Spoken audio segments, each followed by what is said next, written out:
Le cercle RH pour débattre aujourd'hui justement du cœur de notre sujet, du cœur de l'émission, les RH, mais alors pas les RH aujourd'hui en 2025, mais les RH en 2030, c'est-à-dire demain. Quel RH en 2030 ? C'est le titre d'un livre et on va en parler évidemment avec l'un de ses auteurs, Nicolas Bourgeois. Ravi de vous accueillir.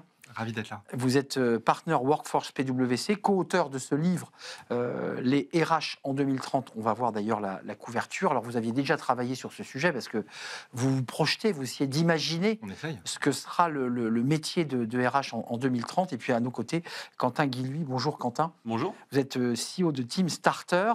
Alors, Team Starter, si on veut le pitcher, c'est quoi ? C'est des outils qui permettent aux salariés de rester engagés dans la boîte, de s'éclater, de créer des projets innovants. Alors, on est vraiment dans le spectre de l'engagement salarié et nous, notre mantra, c'est de dire que la vie d'entreprise s'est un peu perdue avec la digitalisation des processus. Et donc, nous, notre enjeu, c'est de donner la possibilité aux collaborateurs d'animer finalement la vie en entreprise, de recréer ces moments de vivre ensemble en les créant par les collaborateurs, pour les collaborateurs, via notre plateforme. Alors justement, j'ai vu réagir Nicolas Bourgeois au mot technologie, parce que c'est un peu le mot comme ça qui écorche les oreilles des RH. On leur parle d'IA générative, on leur parle de préqualification, on leur parle de recruteurs vocaux grâce à l'IA qui vont recruter en préqualification, qui existent déjà, c'est pas de la science-fiction. Est-ce que c'est le sujet de 2030 ? Est-ce que globalement, les RH, ça sera d'abord et surtout de la tech et moins d'humain ? C'est un peu tout l'enjeu. Je pense que ce sera de la tech et de l'humain, et ce sera peut-être de l'IA, mais ce sera de l'IA augmentée par l'humain, en fait. Il ne s'agit pas d'opposer les deux. Le DRH de demain, il sera forcément beaucoup plus technologique, parce qu'il va avoir des outils extrêmement puissants, notamment pour analyser l'engagement, pour segmenter sa population, on y reviendra peut-être, et pour être plus pertinent dans les politiques de ressources humaines qu'il va mettre en place. Mais l'essentiel d'un rôle d'un DRH, c'est encore, et demain encore, de s'occuper des hommes et des femmes. Des hommes et des femmes, alors c'est-à-dire avec des outils tech. Est-ce que vous dites dans votre livre, on prône, je ne sais pas si vous prônez, mais on pousse l'idée que pour faire de la pré-qualif, on peut tout à fait se permettre d'avoir des outils IA et même d'ailleurs des messages vocaux d'IA qui sont très bien faits. On a l'impression qu'on parle à quelqu'un. Bien sûr, je pense que pour gagner du temps, c'est un excellent outil. Après, c'est important que l'homme continue d'intervenir dans ces processus. Là, vous parlez du processus de recrutement, si on est très clair. Et bien, évidemment qu'à un moment, on a besoin de sentir s'il y a le fit, si ça va fonctionner, etc. Donc, je crois que la part humaine reste importante. Et les DRH, leur compétence clé de demain, c'est plutôt celle-ci, c'est celle de l'empathie, finalement. Et c'est une compétence de l'avenir. Donc, il y a bien la compétence technologique et l'empathie. Donc, la tech qui dégage du temps pour que les RH soient encore plus empathiques, que les DRH sont des gens très empathiques. Oui. Alors, de manière générale, ils ont choisi ce job parce qu'ils sont très empathiques et ils aiment les hommes et les femmes avec lesquels ils bossent. Il n'y a aucun doute là-dessus. Mais oui, ça leur permet d'être davantage. On n'a pas cherché à vous opposer, puisque tout d'un coup, on voit bien que dans Team Starter, il y a l'idée de l'humain, il y a l'idée de l'engagement. Comment vous entendez ce sujet ? Parce qu'on voit bien que la tech, elle est là. Enfin, elle n'est pas en train d'arriver. Elle est de plein pied et on est en train de la développer dans les entreprises. Vous, c'est quoi ? C'est le balancier à ce modèle-là, en fait. En fait, c'est vraiment, je trouve, c'est exactement ce que disait Nicolas. Et il ne faut pas penser que c'est un problème de maintenant, la digitalisation de l'entreprise, le fait de gagner en productivité. C'est des choses qui sont vraiment arrivées avec le digital dans les entreprises depuis 2000-2005. Je veux dire, moi, un exemple très concret qui montre que les rapports au travail ont changé, c'est pour les RH, la digitalisation du bulletin de paye. Le bulletin de paye, en début de carrière, on le recevait tous, c'était un acte managérial de la part de notre chef, de la part de notre RH. Et maintenant, on le reçoit dans notre boîte mail de la manière la plus déshumanisée du monde. Et donc, il n'y a plus cet acte managérial. Et en fait, tous les processus de l'entreprise, pas seulement les processus RH, se sont fait digitaliser. Et donc, ça, c'est autant de petits moments informels humains qui se sont perdus dans l'organisation. Et en 2030, pour revenir c'est Nicolas ici le spécialiste des RH en 2030, mais ce qui change d'ici là, c'est comment on recrée cette culture d'entreprise, cette culture de l'informel, tout en profitant de ce gain de productivité. Et en fait, on ne va pas réussir à faire ça avec les méthodes de 2005, de 2019, juste avant le Covid. Il va falloir réinventer une manière de vivre dans l'entreprise. Mais excusez-moi, vous aviez déjà travaillé sur ces sujets RH et vous en êtes un spécialiste. Là, vous dites que vous avez pris des postures d'opinion, vous avez pris des opinions. Quelles sont les opinions que vous portez, que vous dites, nous pensons qu'en 2030, Ça ressemblera à ça, le monde des RH. C'est une bonne question. Ouais, c'est un bouquin forcément d'opinion, parce que quand on fait un travail de prospective, soit on le fait vraiment jusqu'au bout, c'est-à-dire on fait plein de scénarios, c'est pas oui. ce qu'on a fait. On n'a pas fait 25 scénarios en disant s'il y a le A, et puis le AB, et puis etc. Non, vous On n'a avez pas pris fait ça. fait des On a partis pris, pris. on a pris des partis pris, donc il y a forcément un peu d'opinion. Dans les opinions importantes, enfin en tout cas celles que j'ai envie de souligner là, c'est de se dire simplement, peut-être l'entreprise a été très loin dans la segmentation des populations. C'est un Clairement. sujet, je pense, qui est intéressant, c'est-à-dire qu'on voit, il y a les hauts potentiels, il y a les jeunes, il y a les vieux, il y a les Gen Z, il y a les cadres, femmes. les non-cadres, les femmes. Il n'y a pas de problème là-dessus. C'est important que, comme le marketing, les ressources humaines ciblent finalement des populations en ayant des politiques très particulières.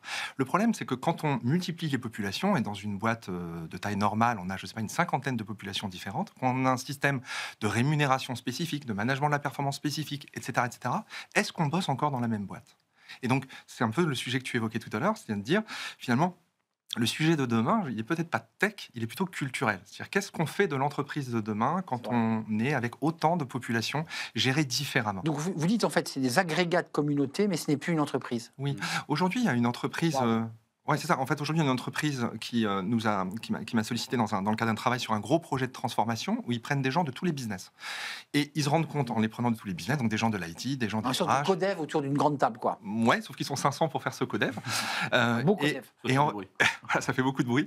Et du coup, ils se posent la question, mais qu'est-ce qu'ils ont en commun ? Parce qu'en fait, j'ai du mal à les faire bosser ensemble, ces gens-là, parce qu'ils viennent de l'IT, ils viennent du marketing, ils n'ont pas le même système de REM, ils n'habitent pas au même endroit. Donc c'est soit la marque en termes de couleur et d'identité, soit la culture de l'entreprise, c'est ce que Ouais. vous évoquez. Ou les outils de Team Starter, en fait, c'est un peu ça l'idée. C'est de recréer du lien Et le contrat social. et le contrat social. Le problème à l'heure actuelle, notamment dans les entreprises qui ont du travail hybride, c'est qu'on ne travaille plus qu'avec les gens avec qui il est nécessaire de travailler. On saute dans une réunion et on ne connaît plus que les gens qui sont qui sont reliés à notre fiche Dans de le poste. scope le plus proche, quoi. Exactement. Et donc moi, j'ai des clients, des partenaires qui m'ont donné des mots très forts. Ils m'ont dit, mais en fait, on est passé d'une culture d'entreprise à une culture de service. Et ça, c'est extrêmement vrai. Et d'ailleurs, je pense que dans les RH 2030, tu le disais tout à l'heure, il y a un enjeu très important, celui de revoir les KPI d'engagement. Parce qu'on peut être très heureux à l'intérieur d'un service, très malheureux à l'échelle d'une entreprise. C'est vrai. Très solidaire de mes copains et Mais très... voilà. Nicolas, on a des sujets qui interpellent en 2025. Reflux du télétravail. Mhm. Et pourtant, les salariés, quand on les interroge, ils sont plutôt favorables à faire du télétravail, mais on voit que les entreprises freinent. C'est quoi 2030 ? On est tous revenus au bureau, mais c'est plus un bureau, c'est une sorte d'espace de vie où le manager est devenu un coach et on fait plein d'activités sympas et que c'est plus un travail, mais plutôt une sorte d'hybride. Ou est-ce qu'on revient à une entreprise traditionnelle, un équilibre télétravail, on vient au travail ? C'est quoi le travail ? Parce que finalement, ça réinterroge le travail. Oui, alors là, c'est très intéressant parce qu'il y a l'opinion que je pourrais avoir, ce que je voudrais que le travail soit, on peut en parler, et puis il y a ce que ça risque d'être. Et en fait, ce que ça risque d'être, c'est quand même, regardons et faisons le parallèle avec la vie politique, sans rentrer dans un débat politicien, mais on est quand même sur plutôt une ère du conformisme, et en tout cas d'une forme de retour à des éléments très traditionnels, y compris dans le travail. Et ce qu'on voit aujourd'hui, alors là, il y a des générations qui se heurtaient, notamment la génération Z. Reflux du Mais télétravail. il y a un reflux du On est télétravail, d'accord, c'est très ça, c'est clair. une tendance. Exactement. Et la conséquence sur l'engagement, notamment des jeunes collaborateurs, peut être assez intéressant. D'ailleurs, la Gen Z ne revendique pas toujours le télétravail, je précise. Ils Pas sont toujours. plutôt favorables à l'idée de temps en temps y revenir. Non, mais c'est vrai qu'il y a une vraie transformation attendue de la Gen Z sur la manière dont on doit pratiquer les ressources humaines qui est pas au rendez-vous aujourd'hui. Donc, on a une génération qui ne s'y retrouve pas tout à fait dans le...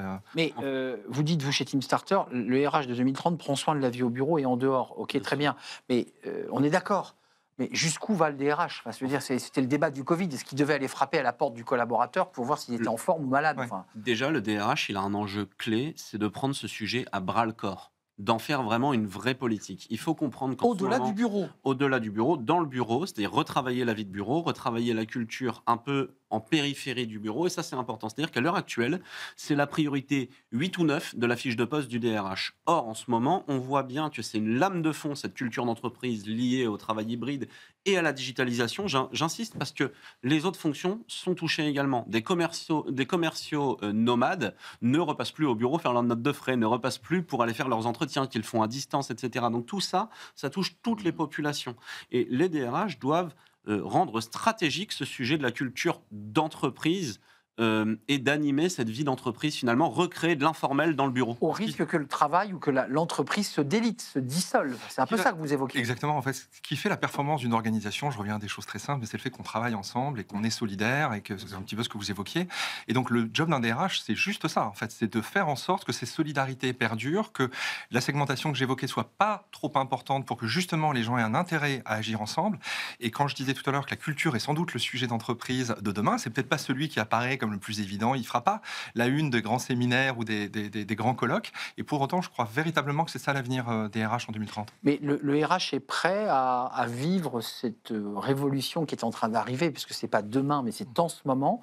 Est-ce qu'elle est armée? Est-ce qu'elle est d'ailleurs dotée, même dans sa compétence initiale, des bons outils? C'est plutôt des femmes, en grande majorité, qui viennent des sciences sociales, enfin des sciences molles. Est-ce qu'il n'y a pas comme ça des chocs de culture? Quentin, Nicolas? Le RH, déjà, le problème, c'est je pense que lui, il commence à le comprendre. Enfin, Nicolas, je pense que tu as déjà beaucoup bossé là-dessus. Le problème, ça va être le reste du COMEX, déjà. C'est-à-dire que, de toute façon, il va falloir débloquer des budgets pour s'attaquer à ce sujet-là. Donc ça, c'est une réalité. C'est comment est-ce que on rend un peu moins seul le DRH autour de cette mission sur la culture, qui est un enjeu absolument clé. Quand les COMEX s'énervent sur le télétravail, on en parlait tout à l'heure, Oui. et ben en fait, c'est des chocs un peu épidermiques quasiment dans les organisations. Ces choses-là, c'est bien lié à un mal-être de l'ensemble du COMEX. C'est pas que le DRH qui s'occupe de ça. Ce que les gens n'ont pas compris à l'heure actuelle, si on revient sur le télétravail et derrière sur l'isolement du DRH, c'est que ça ne changera rien à la culture d'entreprise, puisque le problème n'est pas le télétravail, mais la façon de travailler qui autorise le télétravail. Grosso modo, si jamais on ne met pas une politique d'entreprise autour de ça, on rentre au bureau, on continue à faire des Teams, casque sur les oreilles, donc et on à est faire comme à la maison. 9-18. Ça ne sert à rien, on n'a pas plus de lien social. Derrière la culture, l'enjeu, c'est le lien social.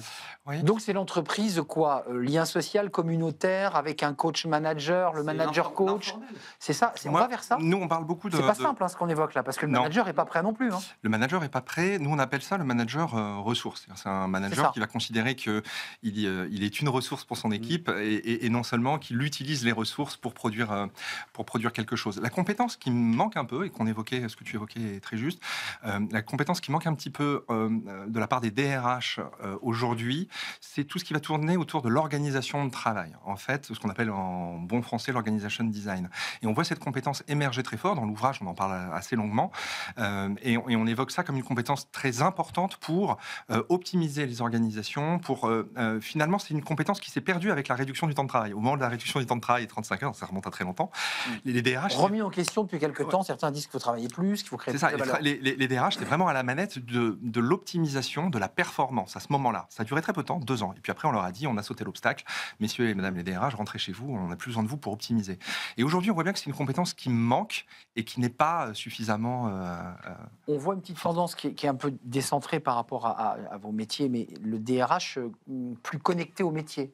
On recrute quelqu'un des métiers pour le mettre RH. Et on se dit...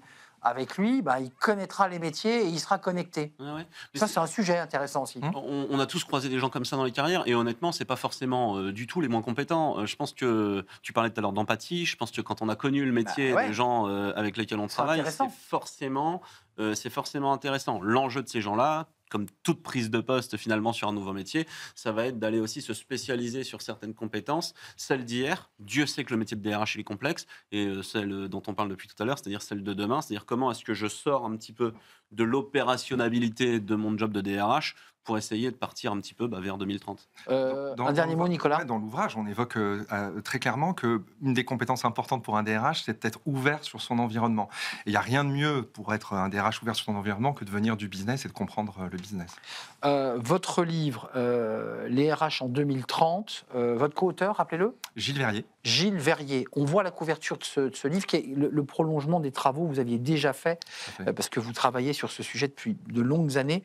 Livre intéressant, passionnant, et un livre d'opinion, je le redis, qui ne sont pas des options telles le rapport de la CIA, mais qui sont des livres avec des points de vue et des partis pris. Vous reviendrez dans 5 ans pour voir, parce que 5 ans c'est demain. Ah, c'est demain. Merci Nicolas Bourgeois, vous êtes partner Workforce PwC, co-auteur donc de ce livre, Les RH en 2030. Merci à Quentin Guilluy d'être venu nous rendre visite, le CEO de Team Starter, qui croit à l'entreprise réengagée, réenchantée. Et qui la voit tous les jours surtout. Et qui la voit tous les jours, effectivement. Merci à vous, messieurs. On tourne une page. Tout de suite, c'est Fenêtre sur l'emploi. Et j'accueille mon invité.